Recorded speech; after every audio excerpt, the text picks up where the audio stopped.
Hi, my name is Josh Pate, and I'm a faculty member at James Madison University in the Hart School and focusing in sport and recreation management. And I'm going to talk today about disability sport and inclusion and hopefully take us beyond the feel-good stories when it comes to disability in our sport sections. This time I'm going to share my screen so that you'll be able to follow along with a PowerPoint slideshow that I've created.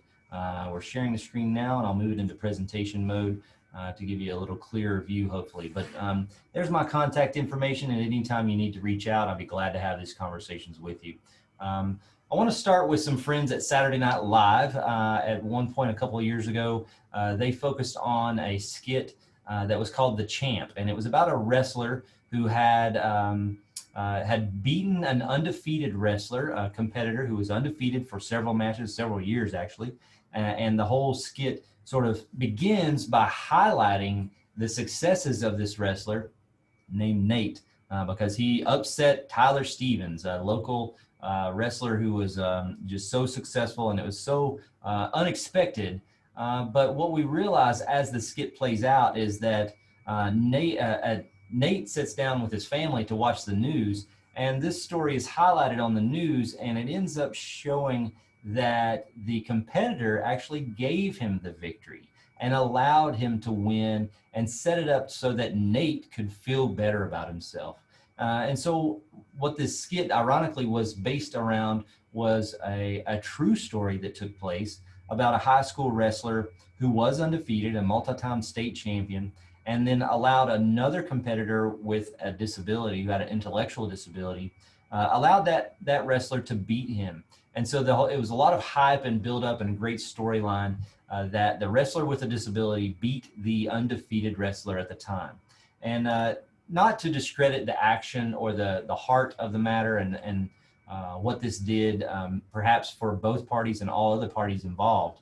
However, I do want to call this into just a part of our conversation because it brings forth the question of, is this a situation of full inclusion, or does it hint toward patronizing the athlete with a disability, or almost creating a mascot out of that athlete? And I want to give credit to Eli Wolf, who's a great advocate for disability rights within the sports setting, a former Paralympic athlete himself. And he brought this to light, sent an email out when it first came out on Saturday Night Live, and simply asked that question: does this do great things for the disability movement, or does it hold it back? And so we had a good conversation about that and sort of settled in on there was not malicious intent with this, but it does hold back the movement. And here's why. It's not necessarily full inclusion. We see these moments within our sport world where the athlete with autism is put in at the end of the game, or an athlete is allowed to score a touchdown. An athlete is praised for what he or she is doing and what they are doing during a normally scheduled activity. For them, it was just sport. Now, this can be uplifting. It can be, quote, inspirational. There's a variety of ways it can be treated, but I want to start with that anecdote just to sort of position our conversation as we move forward. And I also want to share this cartoon that really drives home the fact of what inclusion could be, or what infusion. I'm going to steal that term from some colleagues of mine as well. This idea of infusion, when we infuse something, we're not just including it one time, but we're making it a part of the fabric of what we do every day.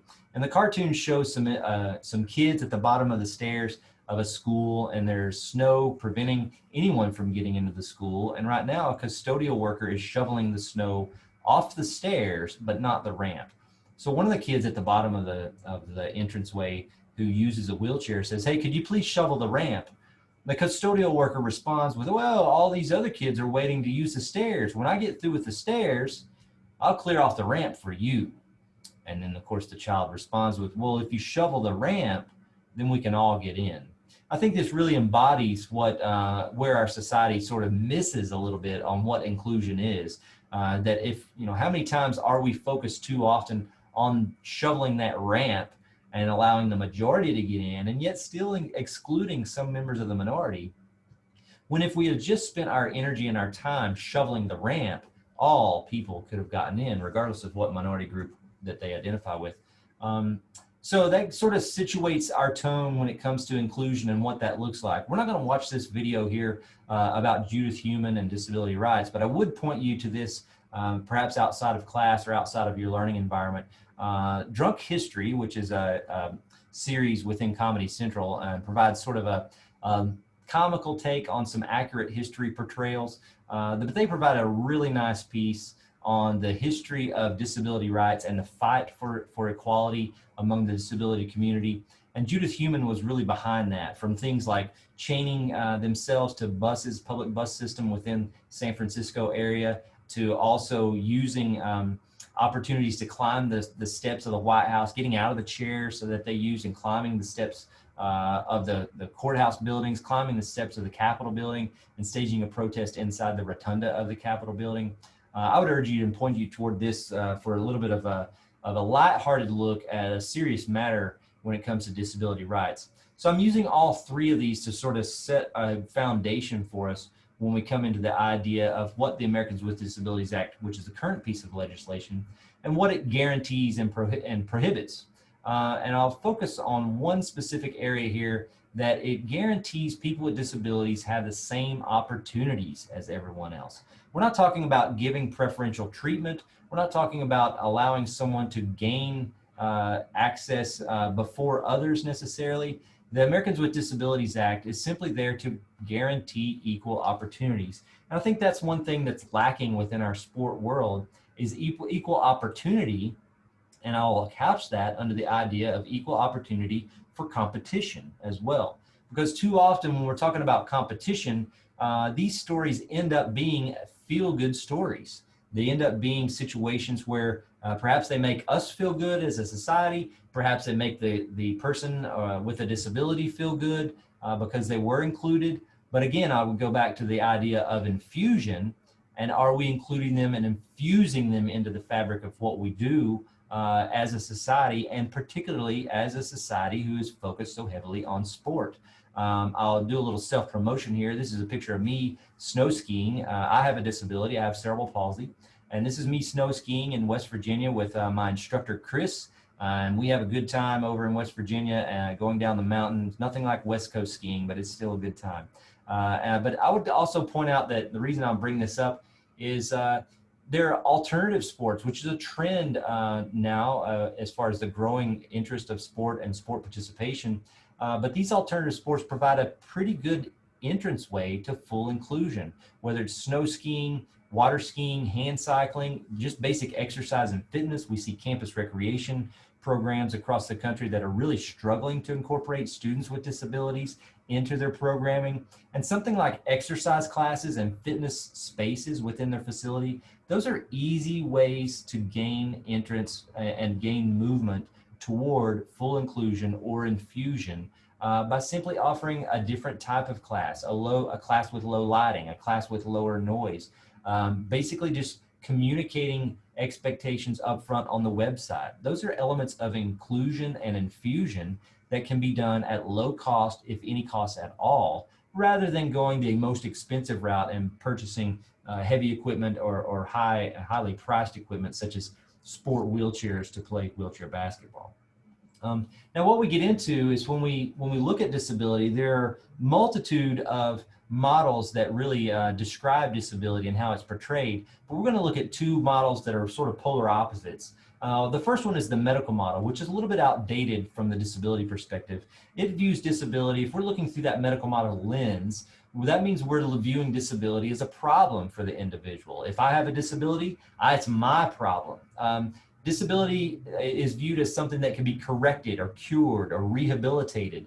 It's different because it's not normal. And oftentimes our society falls into that trap simply because we're not exposed to it enough. And we're definitely not exposed to it enough in the sport world. How many times do we see disability sport focused, or the central focus on SportsCenter, ESPN, or focused on any of our local sports feeds, or perhaps even in our daily reminders and our daily notifications through our apps on our phones? It's very rare, even in a Paralympic year, it's very rare that we see that coverage.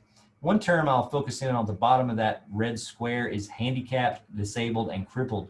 Those are terms that are often used under the medical model, and they're outdated terms. Just as other terms within the race and even the gender conversation are definitely outdated terms, handicapped is an outdated term, and yet we still see it on signage across our country and across throughout the world.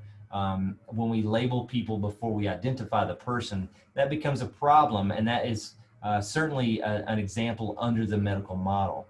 What also is a prevalent example under the medical model is this idea and concept of an inspiration. Oftentimes I'll be exercising in the gym and someone comes up to me and says, "Oh my gosh, I just want to let you know you're such an inspiration." I didn't intend to be an inspiration. I'm just there trying to stay fit and active. So what that does is it results in this term that's a scholarly term among the researchers in disability called supercrip, where it's almost a superhuman quality that the general public is seeing there. Because we don't see people with disabilities so active and so involved in sport, when we do, it becomes so far beyond the norm of what our society typically sees that we identify and view it as superhuman. So example is she competed despite suffering from disability. Well, disability didn't prevent her from competing. It's just that our understanding of it perhaps created a shock value. And that's where we need to work harder in society to create this idea of infusion, where it's just a normal part of our everyday life. The polar opposite of that is the social model. And I've defined sport here according to Gubin from 1978, because I want us to keep in mind, we're talking about how this is incorporated into the sport world. Under the social model, disability is created simply by a lack of society's adjustment. Perhaps there's not a door, the door entrance is not proper. Perhaps the gym is upstairs but no elevator. Perhaps there is not enough space in the physical activity space of the campus recreation facility. But under the social model says that that's not the individual's fault, that's our society's fault, because we're too far behind and haven't caught up yet to what the needs and the preferences are of all people. Under this model, disability is simply a quality. Race is a quality, gender is a quality of an individual. Eye color can be a quality. Hair color, or perhaps no hair, can be a quality of an individual, just as disability is a quality. That means the person is much more important than that quality or than that feature. And that's where we fall into this concept of person first language. And so there are many sources out there that provide the do's and the don'ts of person first language. And this is not a universally accepted form of communication. In other parts of Europe and throughout the world don't necessarily adhere to this. Throughout North America, this is typically the preferred method of speaking. And that's where we avoid defining the individual by the label first. I'll throw a few examples out here from this chart that are really overused when we hear the term wheelchair bound or wheelchair confined. And what comes to mind is someone who is almost duct taped like a hostage to their wheelchair, when in fact it's the wheelchair that allows for mobility and allows for freedom. I use forearm crutches with my disability to walk around, and those are not limitations for me because of what's going on in my life. They actually allow me to move and allow me to get where I need to be. I think we see a variety of other things here, but I'll point once again to this concept of we're not encouraged to say disabled person under this model. We're encouraged to say person with a disability, because under this model, the person is more important than any label that we can put on there, okay? And so I'm going to click through these fairly quickly of the inclusion spectrum. I'll give credit to Missner and Darcy from several years ago, who wrote an introduction to a special issue in a journal that was published. And in that introduction, they suggested this idea of the inclusion spectrum, that because our society really struggles with how to include people with disabilities in the sports setting, the inclusion spectrum gives us an idea of how to identify all of those different ways of inclusion. Fully integrated is when everyone participates without any adaptation. So we may play ping pong together and we're going to participate in the same way. Modified integrated, that's a little bit more where there's a focus on a modification to the rule or the equipment. If we played golf, perhaps I use a golf cart, but you're not allowed to use a golf cart if we're in competition. Allowing that would be a modified integrated approach. Parallel activities is when we're participating in the same activity, but I'm going to participate in my own way. Maybe we both sign up for a 5K road race or a half marathon, but I'm going to use my hand cycle to participate and you're going to run. We're still competing in that 5K or the half marathon or perhaps both, yet I'm doing it in my own way and you're doing it in your own way. That's a parallel activity. Adapted activities, when we see the participation was actually designed for people with disabilities, but people with and without disabilities can participate. Wheelchair basketball is a great example of this. Any of us can get into, any of us who have the ability to get into a wheelchair and play wheelchair basketball, then we would be participating in adapted activities. Of course, not everyone is able to do that, but if we are able to, that's an adapted activity. And then finally, discrete activities, and that's when it's sort of like the Olympic or Paralympic model where we have different classifications so that we could put people with similar abilities matched up with each other, and that's really to preserve that competitive element. So I think the takeaway here is not all stories that focus and match disability with sport are just feel-good stories. A lot of these stories are about true competition. They're not an inspirational, they don't necessarily have an inspirational outlook or an inspirational focus on them. Sometimes it's just good to identify a feat, an accomplishment, a sport situation, or perhaps even a failure, just for what it is within the sports setting. If we preserve the sport in disability sport and put less focus and emphasis on disability, that's when I think we'll end up being in the proper area of infusion, where it becomes part of the fabric of what we're doing in the sport world. So I want to thank you for your time today. I'm going to stop sharing my screen there. I did provide my email address, and I'm happy to talk more about this or communicate about it if you have questions. And I can point you in the direction where I got many of these resources on my side. So once again, my name is Josh Pate, and I'm a faculty member at James Madison University in the Hart School on the Sport and Recreation Management side. And I thank you so much for your time.